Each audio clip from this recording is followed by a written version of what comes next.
நமஸ்காரம். நான் உங்க நளினிங்க. Lion city media solutions, Athangudi Saibaba அறக்கட்டளை, இவங்க 2 பேரும் இணைஞ்சு மிக பிரம்மாண்டமா 107வது சாய் மகாராஜோட சமாதி ஆண்டுல மிக பிரம்மாண்டமான விளக்கு பூஜை நடத்த போறாங்க. எங்க தெரியுமா?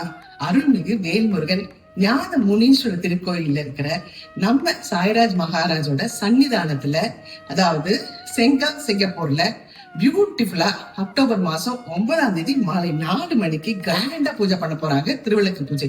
திருவிளக்கு பூஜைன்னு என்ன நினைப்போம்? விளக்கு பெருசா வச்சு அதுல பூஜை பண்ண போறோம். இல்லைங்க, இந்த முறை சாய்பாபாவோட விளக்கு வச்சு பெருசா பூஜை பண்ண போறாங்க. அந்த பூஜையில நான் கலந்துக்க போறேன். என்னோட மிஸ்டர் பாலா சரவணன், CEO, அவங்களோட விளக்கு தான் இங்க வந்து ஃபுல்லா வரப்போகுது. வந்து எல்லாரும் கலந்துக்க போறீங்க. ரெஜிஸ்ட்ரேஷன் வந்து ஆரம்பிச்சுட்டாங்க. சீக்கிரமா ரெஜிஸ்டர் பண்ணிக்கோங்க. சப்போஸ் உங்களுக்கு கிடைக்கலன்னு வச்சுக்கோங்களேன், கவலையே படாதீங்க. வந்து பாபாவோட ஆசீர்வாதத்தை நின்று அந்த விளக்கு பூஜையில கலந்துக்கிட்டு ஆசீர்வாதம் பெறுங்க. நன்றி, வணக்கம். நான் வர மறக்காதீங்க. அக்டோபர் 9ஆம் தேதி 4 மணிக்கு.